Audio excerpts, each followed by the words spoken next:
Hello everybody, it's Ben the Human back with more Vagrus the Riven Realms. We made it through the tutorial. Well, made it is a stretch. We burned to death at the end of the tutorial, but that wasn't my fault. That was the story's fault.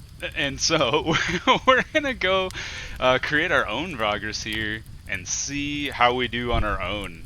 I have a feeling there's gonna be a lot of stuff that I need to digest very quickly here. So we're probably gonna take a bit of a guess at some things. Maybe pick some things that'd be funny or fun. But here we go. We're gonna create our Vagrus first. So we have a couple different options for the race of the Vagrus. We have Human Imperial, Tarkian, Dajmahan, Kalani, Dwarf, Half-Elf, Orc, Dark Elf, Demonkin. Boy oh boy.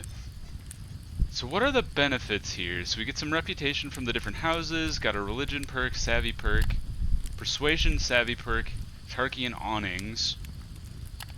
It's survival and tough and a jade figurine. Lore, strong-minded, small energy crystal gear, and crystal lamp.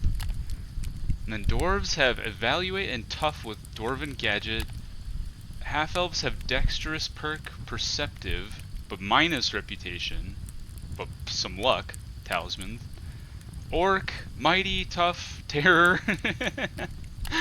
Dark elves have dexterous, perceptive, poison gear, torture devices, and then demonkin, intimidation, perception, outer realms. I like the persuasion and savvy build, so let's go with Tarkian. Let's read about the Tarkian, since this is who we're gonna be. The land of vast deserts, arid mountains, and tranquil oases, Tark has long been a problematic yet prosperous province for the Empire. Its people, the Tarkians, are a divided lot. City dwellers typically support imperial rule, having adapted to a profitable symbiosis, while most desert tribes detest what they see as an occupation force. Tarkian culture is exotic to imperial eyes, and its many unique products have permeated the empire throughout the centuries. But this is not true the other way around. Originating from desert nomads, Tarkians are great at navigating and surviving arid wastelands and are all said to be merchants at heart. Sometimes this means they have a suspicious or unsavory reputation elsewhere. Tarkians have dusky skin and dark hair. Alright, so we're gonna do savvy persuasion. I kinda like that build for a character. What is our background? Holy Lord, if I thought there were many decisions before. Well, let's try to lean into the persuasion. So we got veteran, which is tough and fighter. Survival is resourcefulness. Authority, is that money? Bros? More reputation with House Venari. That's kind of interesting. You could go real hard on like Imperial and lean into a relationship with a specific house maybe. Artisan, criminal loaders, criminal carpenters, entertainer, laborer, priest. We have encourage and perk, or religion perk, sorry. Could have some good relationships with the church. Slaver, scholar, and sorcerer's apprentice. Okay, there's nobody that has like, I guess the entertainer has the charismatic perk, but let's try to think of something that would be complementary. With persuasion, maybe survival as well as resourcefulness would be good, because we're going to be wandering the desert a lot. So let's go with adventurer. You used to travel a lot and sought adventure everywhere. Kind of goes with the background of the Tarkians being like nomads. My calling. Trader, mercenary, explorer. I definitely want to lean into the trader first. I think that's going to be, I perceive that to be the easiest way to like continue to survive, is to just travel from city to city buying and selling things. So let's try that. Select our ambition. Free play, no victory conditions. Renown. Your goal is to become well known and respected in society, one of the most famous Vagrai to ever travel the far reaches of the Empire. Let's do wealth. That kind of leans into the merchant, savvy talker thing. We can't get knowledge. Oh, we need a specific DLC for that. Okay. Alright, so we have 4 resourcefulness, 1 authority with 10 insight. So let's get 1 more authority so we can have 2 deputies. And then we already have some savvy and some persuasion. I think herb lore is very useful. Or not, sorry, healer is very useful because your people get beat up. So we'll get one healer, traverse. You can use resourcefulness to turn march points into movement points. That's cool. What's the aid? Aid is also really good because you can pick up your teammates when they fall down. So I think that's also a good one to have. 4 resourcefulness is good for now, and we still have 2 insights. So let's get some charismatic. And then perceptive maybe? So we're charismatic and savvy while also being a bit perceptive. We have some evaluate skill, some healing, persuasion, and survival. And then we can traverse and use aid to pick people up. Alright, that's a good start. Enter our name. Well, I am male. Kareem Farhani. That's a cool name. We are now Kareem. Well, I should probably be Ben. Ben Farhani. And I am a human. This just doesn't seem like it gels, but that's it. We are Ben Farhani. Right, I think we can start now. Curious, curious. I am humbled to have made your acquaintance, good master. I'm sure that many great adventures await you on your journeys. I hope so. It was an honor talking to you, good master. But these old bones are aching. We didn't even I must really rest talk. now. We just kind of Oh, gave yes. him our name. Perhaps we will talk in the morning. Perhaps we will. May the gods guard your sleep. Aye, aye, sir. Whoa, got very quiet. Sleep slowly but steadily begins to overwhelm you. Is it the late hour, the exhausting journey, or the mesmerizing voice of the old man? You faintly recall stumbling to your tent and crawling inside. Then it is only darkness. Oh. Whoa. Okay. Morning creeps up quietly on the arid wasteland. You wake up and step out of your tent into the crisp air, yawning, stretching, and blinking in the orange light of the rising sun. The fiery orb's warm rays are welcome, in stark contrast to you all will feel in a few hours. Your crew, groggy still after an early start, shambles around the camp, busy with their chores. Some of them are still huddled around the dying fires. You look at the horizon to the north and find it empty against the morning haze. Yet you know that beyond the jagged line of way stations of Kernak waits. The way stations of Kernak awaits. A short stop on your way to a proper city, less than a week of trudging through the plains, and you reach Torzag's shelter. You hope to rest there and find much-needed work. In fact, this was the reason you took the Comitatus north, to Terra Supra, the lands beyond. New opportunities.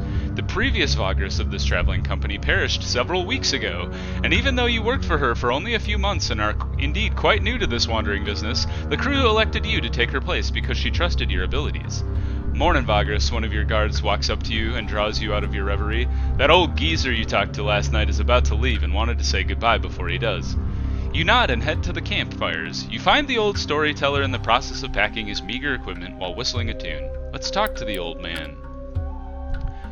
You clear your throat discreetly. Thank you for coming, good master, the old man says, fiddling with his sling bag. I will go to Torzag's shelter. I will not go to Torzag's shelter with you. My mistake. My path leads elsewhere. I am grateful to you for letting me travel with your Comitatus. Ah, yes, and I hope I've earned my keep. Yes, telling me the story of the Comitatus that met a grisly end was wonderful. Because he had no coin nor anything of value when you came across him in the middle of nowhere 3 days ago, you allowed the old man to travel with you and eat from your stores in exchange for entertaining your crew with stories along the way. And true enough, no hour has passed since without a tale being recited by the strange fellow. He even made an effort to entertain you while sitting at your campfire last night. Be that as it may, you allowed him to tag along as an act of kindness. The old man turns to you and smiles innocently. I may be able to repay you more properly by giving you some advice, eh?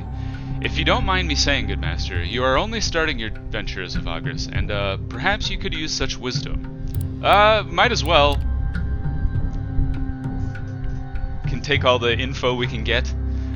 Alright, first off, there are a lot of rumors going around in a city as great as Grim Torzag, but even in smaller settlements too.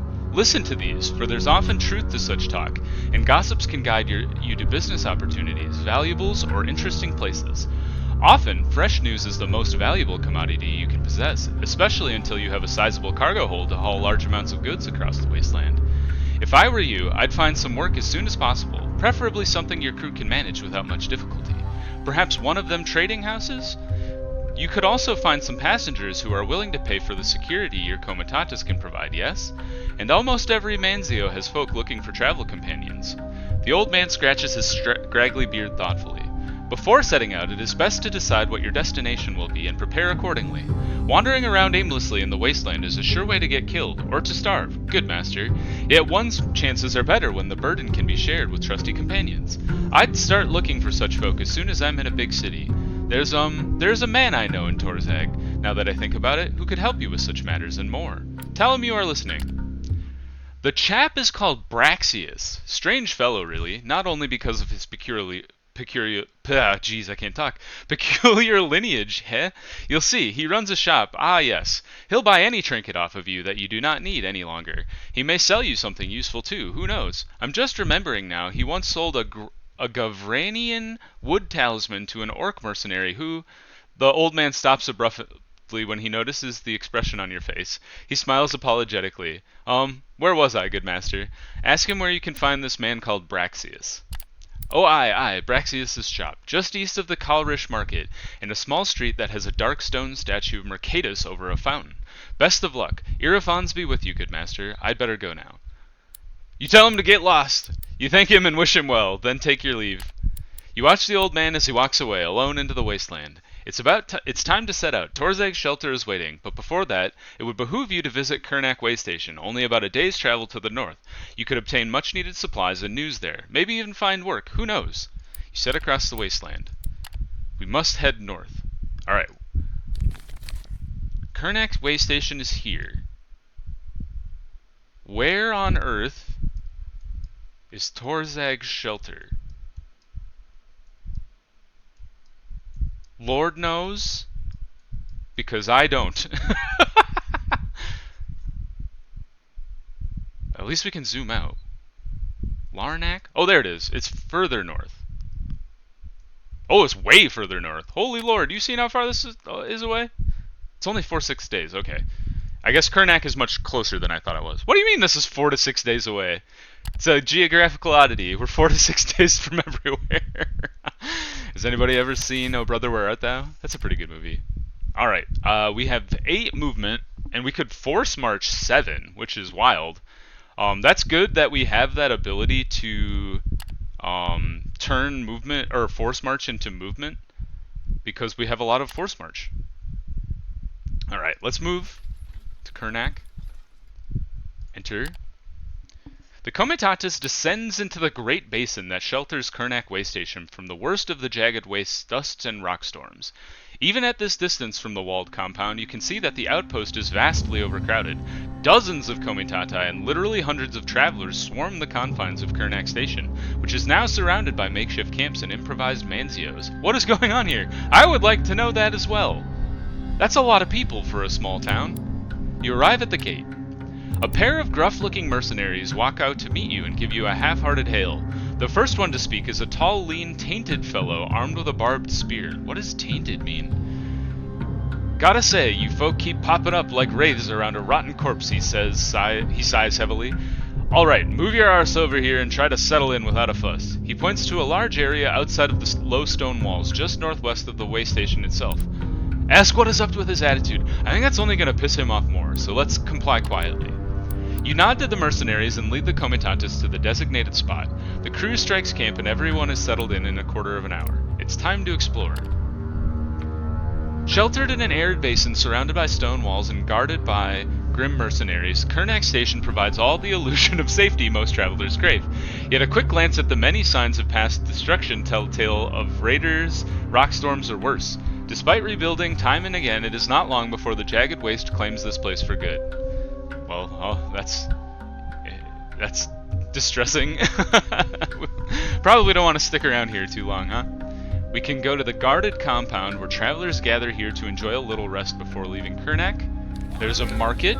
We have some luxury wine. Can we look at the price list yet? We can! But we've only seen Kernak so far, so that kind of makes sense.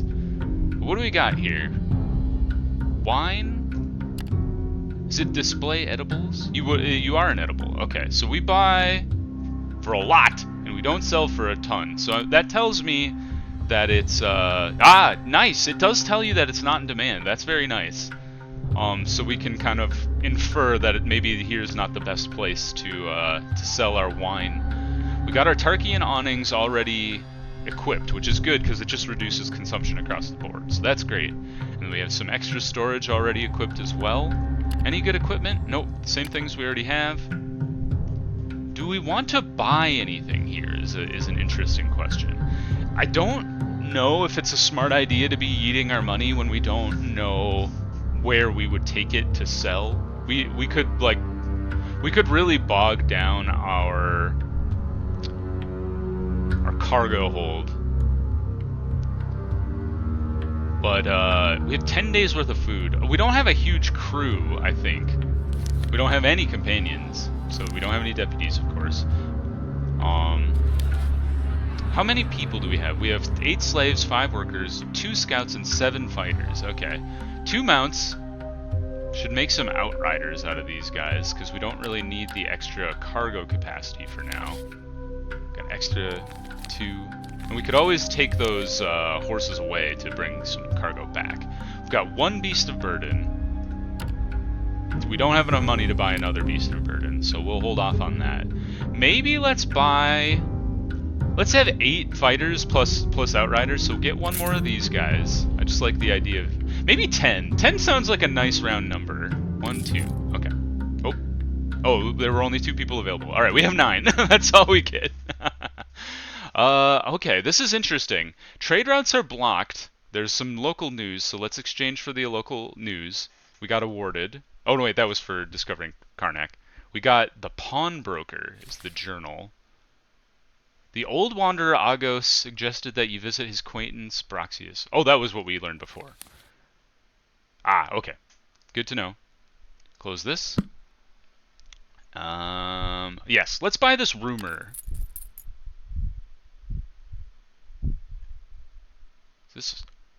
I see. The trade routes are blocked. Karnak Way Station is abuzz with traders who now have a lot of unsold merchandise on their hands due to the blockade down south. They say that wine might fetch an especially good price up north. That's good to know. We have wine, and we can head north. The question... Well, they don't have any wine. Okay, I thought we could buy more wine, but I think that's only listed because we have our own wine. We have enough supplies to get to Toreg's shelter, so we got some more fighters. Let's check the guarded compound while we're here. We might as well.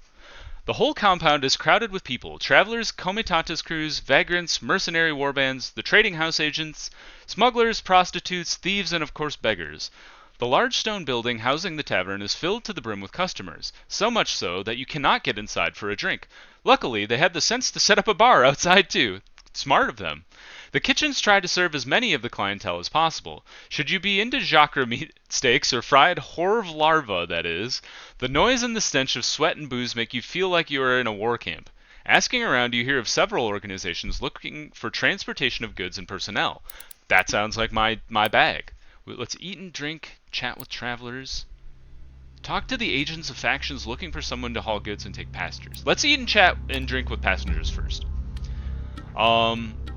After ordering a mug of mushroom ale, wild, I wonder what that tastes like, and some food, you sit down on a bench under dusty awnings and take a look around. There are all kinds of people here. Ferocious-looking orc mercenaries arm wrestle at a long table nearby, laughing out loud at bawdy jokes. A tainted woman juggling knives with 6 long, 3-jointed arms. Wah! Intimidating dragonkin warriors in colorful steel armor. Tarkian traders lounging on large pillows around a small portable table with cups of coffee and a hookah. A dwarf selling scavenged junk from the back of a tumble-down cart. Even weird insect people you have never seen before, chittering away in their melodious language. This is a dang melting pot. There's so many different people here. There's some other Vagrus you can talk to, and soon learn the reason for the state of this place. Apparently, the Imperial legions have closed off the only pass through the Cepus Mountains in the south not too long ago, turning back anyone and everyone on both sides. This plunged the travel plans and business enterprises of many into utter chaos. People suspect that this is a reaction to the strange earthquake several weeks ago and the terrible windstorms that followed. The winds have been crazier than usual ever since, and many people engulfed by them complain about having nightmares and constant headaches. We could do something else. Let's ask about the blockade real quick. A small pot-bellied, swarthy Bandul man, reputedly a spice trader, tells you the tale of his encounter with the soldiers at the pass several days ago. They told him that a new senatorial decree forbids anyone except military personnel passing through the mountains from either direction due to concerns for their safety. No further explanation was given, and it looks like a small army had joined the garrison at Twin Towers, the forts guarding the pass. The Legionnaires mean business too, pal, the Bandul trader waves his hand dismissively. I don't advise going down there and playing tough. It's clear the Imperials truly and well shat themselves for some reason, and I doubt they will ever tell you the real reason why. So maybe if we could get somebody who has got military ties, we could sneak through the blockade, but only if we have a reason to head south. The blockade has caused great uproar and will surely continue to do so when more and more people realize they are practically cut off from the lands and provinces south. Hardest hit are Vagrus such as yourself, who now have to rethink their destinations entirely. Let's talk about the legions real quick. A tall, lean Sharduk woman with long blonde braided hair talks about being stopped by a legionnaire patrol and told to turn back during her ranging southwest. You are sure that she and her shady companions are either bandits or slavers. More of the effers seem to be moving south, I tell you, she spits. That's something going on. Folk speak of coming across crowds of the tin heads traveling down the Emperor's Road. She leans close and whispers, her breath stinking of cheap booze. Some say that strange beasts roam the wasteland, that ever since the quake, something really bad is crawling all over those southern wastes. Maybe we don't want to go to the south. Whatever is going on seems to be connected to the phenomena over at the Singing Winds that many people talk about. Mad windstorms, strange dreams, and voices on the wind. Let's ask about the wind in the dreams. A young but uncharacteristically talkative Osculite novice has a sizable audience gathered around him as he relates what he has gathered on the topic of the winds that have gone mad. It all started weeks ago with that earthquake. People say that the epicenter was somewhere southwest of here. Since then, the wind is changed. Almost everyone here has had bad dreams or has heard strange voices in the wind. The further southwest one goes, the more intense it gets. Many of his audience complain about headaches they get ever since they have heard the voices. There is hushed talk of travelers going insane and their brains literally burning into a crisp, though such talk is difficult to believe. Let's ask something else. Let's see if there's any available work. You learn that while most travelers are trying to figure out what to do now, the representatives of several organizations are looking for Vagrus to take their cargo north, mostly to Torzag's Shelter. Well, Torzag's Shelter. That's exactly where we're headed. So let's talk to the agents of factions looking for someone to haul goods and take passengers. A quick survey of the options reveals several factions that are willing to pay you for hauling their cargo and taking some people to Torzag's Shelter to the north. There are agents of a trading house trying to cut losses as well as a bunch of shady fellows, probably smugglers, who promise that you will not regret taking them and their stuff to the great city. Another group, some pilgrims who wanted to reach a shrine in the south, now wish to turn back towards the shelter. Last but not least, there's a company of foreign merchants from the Dragonlands looking for a new market. Whoever you choose, you will not be able to strike a deal with another group, and you will have to make sure that the goods and passengers arrive at their destination safe and sound. I'm kind of interested in a deal with the trading houses. Not only does it sound like they kind of want to just cut a deal and recover some losses, but it also probably would give us some bonus to a relationship with them, and because we're trying to be a trader, that might be a good thing to do. The other thing that intrigues me is this deal with the traders from the Dragonlands, since they're also looking for trading opportunities. This one doesn't interest me at all. I think that's a great way to get in huge trouble. And then this one, it's fine. I'm sure it's kind of a safe option, but I also don't really care about a relationship with the church, at least in this playthrough anyway. So let's just do the trading houses. I think that's one that's pretty straightforward. The deal is struck fairly. The three agents of House Darius want you to take them, along with their bodyguards and sizable cargo of raw obsidian, to Torzag's Shelter. As per the agreement, you have to travel to the city without unnecessary delay, and they will add their remaining supplies to your stores when you arrive. You will be handsomely compensated when you reach the shelter's gates. You will load the goods upon leaving Kernak. Make sure you have 2 empty cargo slots for their goods before leaving. I think we have just enough. So let's leave the compound. Let's check our cargo. Yep, we have 2 slots. Just enough. Do we need to sleep? We do. We only have 2 movement. So let's do a quick rest. We don't. Oh, there's not even an option to sleep. We could send our dudes out to try and get some money. It's probably a good option since we just had the extra movement anyway. And we'll do just a basic sleep. We'll pay later. Oh, dang. We succeeded, but still lost some vigor? That's strange. But we got some money, so that's good. I know it's a difficult game in a variety of ways. One of the common mistakes you can make is to expand too fast initially, since nothing warns you of the more hidden economical consequences. Instead, focus on faction trade tasks. These will take you to new locations, and by working on them, you accumulate much-needed money reserves.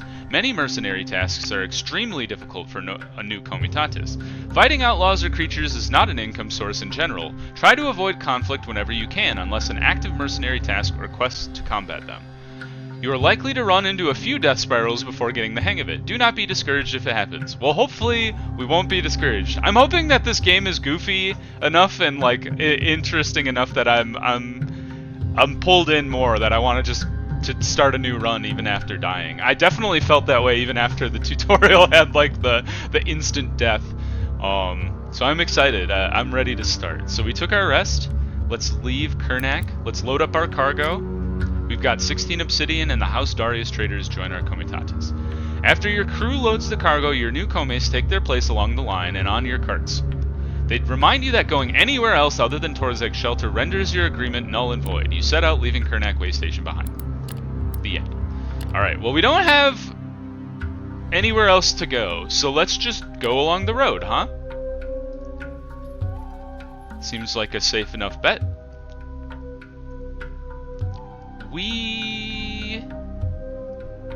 Oh, okay, so relocate 3 march movement points to regular movement points. It takes 4 resourcefulness and can be done every 3 days. So let's do that. Thank God we got 1 more resourcefulness so we can actually use that ability. And then we'll go 2 more. That's great. It actually lets us go a lot further, and we can only do it every 3 days. So, but we might as well use it when we got it, because I think you recover your resourcefulness every day. Alright, we've done our full movement. Let's camp. We can't send our people out without losing vigor, so we're just gonna end the day normal. Alright, let's continue on. This is the full 8 movement. I like to be efficient if we can. I know it's nice to be able to scout, but I think on the road we should be okay. Maybe that's an incorrect assumption, but let's end the day again. Another full 8 movement. We're doing good. Not available yet. 1 more day. I think, what is this going to be? 2, 4, 6, 8. We'll be able to get to Torzeg's shelter next day. So 1 more day of rest. Still got plenty of supplies to get there. And we've arrived at the city. Oh no, we have not. We have arrived outside the city.